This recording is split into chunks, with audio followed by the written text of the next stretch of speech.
Dictator judicial dictator سے justice فائز عیسیٰ سے قوم کی جان چھوٹ رہی ہے، تو انہوں نے ان کے بارے میں جو یوم نجات کا ہمارا فیصلہ ہوا تھا لیگل فرٹرنٹی کا، اس کے لیے آج یہ ہاؤس منعقد کیا. میں ان کو مبارکباد پیش کرتی ہوں. اور یہی کردار ہوتا ہے جو وکلا تنظیمیں ہیں، ان کا یہی کردار ہے کہ وہ سب سے بڑا چیک ہوتا ہے جوڈیشری کے اوپر. اور میں اس کے ساتھ ساتھ ان وکلا تنظیموں کی کہ جو اس وقت حکمرانوں کے ہاتھ میں کھیل رہے ہیں، جس میں سب سے پہلے سپریم کورٹ بار ایسوسی ایشن کا ایک شرمناک کردار ہے کہ پچھلے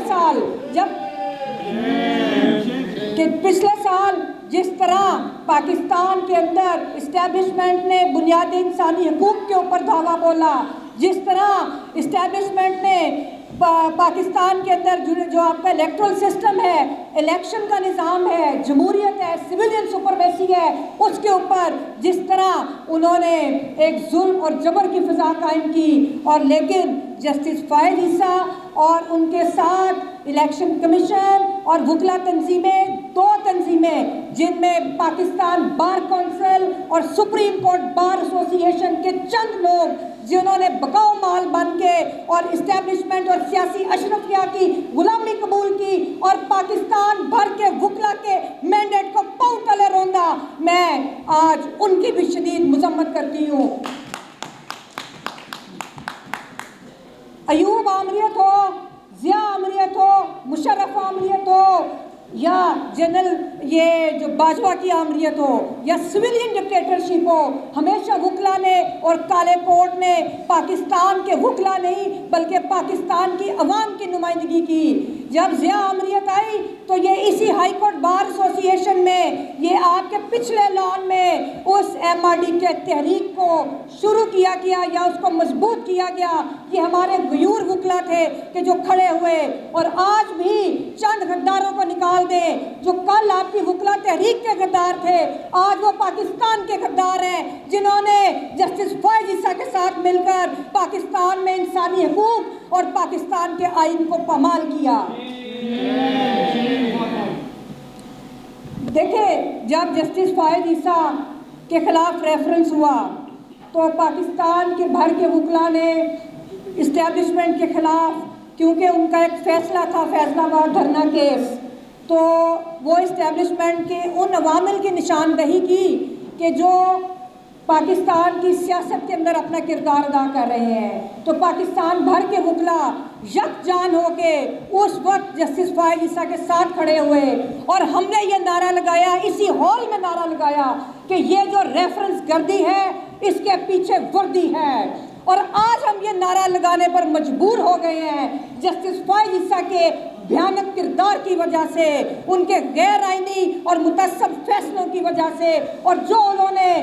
سویلین سپرمیسی کے اور عوام کے حقوق پہ ڈاکہ مارا. آج ہم مجبور ہو گئے ہیں اور ہم نے یہ کہا کہ یہ جو فیصلہ گردی ہے اس کے پیچھے یہ جو قاضی گردی ہے اس کے پیچھے وردی ہے. یہ جو قاضی گردی ہے اس کے پیچھے وردی ہے. اور یہ جس طرح 26ویں آئینی ترمیم منظور کی گئی، 26ویں آئینی ترمیم جس طرح منظور کی گئی، آپ کے سیاسی لیڈران یہ کہہ رہے ہیں کہ یہ جسٹس فائز عیسیٰ کی مدد کے بغیر ممکن نہیں تھا. انہوں نے جس طرح پارلیمان کو چھانگا مانگا بنانے کے لیے راتوں رات وہ آرٹیکل 63A کا فیصلہ کیا، وہ انتہائی شرمناک عمل تھا. اور اس میں یاد رکھا جائے گا کہ جسٹس فائز عیسیٰ نے کس طرح آئین کو روندا اور آئین کو پامال کیا. پھر دوسری بات، جس طرح الیکشنز کے جو فیصلے ہونے تھے، الیکشن ٹریبیونلز کی فارمیشن کے حوالے سے، پری الیکشن ریگنگ اور پوسٹ الیکشن ریگنگ، اس کو جس طرح دبایا گیا، الیکشن آڈٹ کو روکنے سے جس طرح جسٹس فائز عیسیٰ نے جو کردار ادا کیا، میں سمجھتی ہوں کہ چیف الیکشن کمشنر اور جسٹس فائز عیسیٰ کے خلاف آرٹیکل 6 کا مقدمہ ہونا چاہیے. لیکن ساتھ ساتھ میں یہ بھی کہوں گی کہ جتنا بھی ظلم ہو, جتنا بھی جبر ہو, وہ وقت پھر آ جاتا ہے جب عوامی مزاحمت ہوتی ہے, تو وقت وہ پھر آ جاتا ہے کہ اندھیرے چھٹ جاتے ہیں. وہ کسی نے کہا نا, ہم وہ سرخے اکثر یہ نعرہ لگاتے تھے کہ پل بھر کا مہمان ہے اندھیرا, کس کے روکے رکا سویرا. تو اب یہ سیاہ رات جو جسٹس فائز عیسیٰ کی تھی, اس کے دور کی تھی, اس کے عہد کی تھی, وہ ختم ہو گئی. اور لیکن ایک چیز تھی کہ جو جسٹس منیر کا ایک دور تھا, جس نے ایک فیصلہ دیا اور تاریخ میں اس کا نام, اس کی لیگیسی, اس کا جو نام تھا, وہ ہم ہمیشہ برے الفاظ میں لیتے ہیں. اور اب ایک نیا باب کھلا ہے. جب بھی پاکستان میں کوئی متعصب فیصلہ ہوگا, جب بھی غیر آئینی فیصلہ ہوگا, تو اس کو جسٹس فائز عیسیٰ کے فیصلے کے نام سے یاد رکھا جائے گا.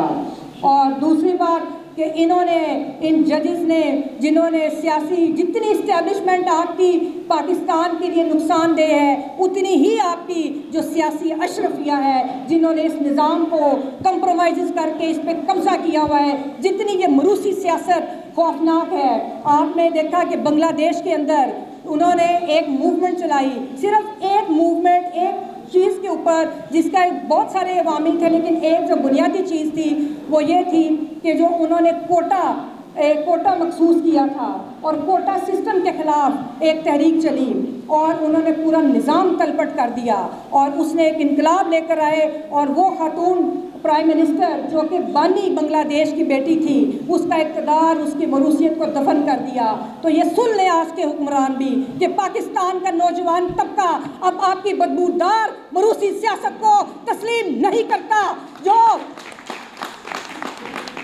بہت ٹیلنٹ ہے ہمارے ملک کے اندر, بہت سارے نوجوان ہیں جن کا راستہ اس غلامی سے روکا جا رہا ہے. ہم یہ اسٹیبلشمنٹ اور سیاسی اشرفیہ کے گٹھ جوڑ کو مسترد کرتے ہیں. پاکستان کے سیاسی ورکرز, ہر کسی بھی جماعت کا ورکر ہو, کسی بھی جماعت کا ورکر, وہ انتہائی قابل احترام ہے, کیونکہ وہ بے لوث ہو کے پاکستان کے لیے کھڑا ہے. لیکن یہ قاضی فائز عیسیٰ جیسے جج اور یہ سیاستدان جو کرپٹ سیاستدان ہیں, چند سیاستدان ہیں, یہ لوگ اس سارے سسٹم کو سبوتاج کر کے اپنے حکمرانی قائم کرتے ہیں. تو آج ہم لوگ یہ دیکھ رہے ہیں کہ یہ سب چیزیں جو ہیں یہ ہمیشہ کے لیے نہیں ہوتی. اب یہ سیاہ دور ختم ہو گیا, اور آگے ہم بڑھیں گے اپنی مزاحمت کے ساتھ. نہ تو ہم قاضی فائز عیسیٰ کی لیگیسی میں چھوڑی ہوئی 26ویں آئینی ترمیم کو تسلیم کرتے ہیں, ہم اس کے خلاف بھی جدوجہد کریں گے. اور قاضی فائز عیسیٰ نے جس طرح اسلام آباد ہائی کورٹ اور پورے پاکستان کے آزاد ججز کی آواز دبانے کے لیے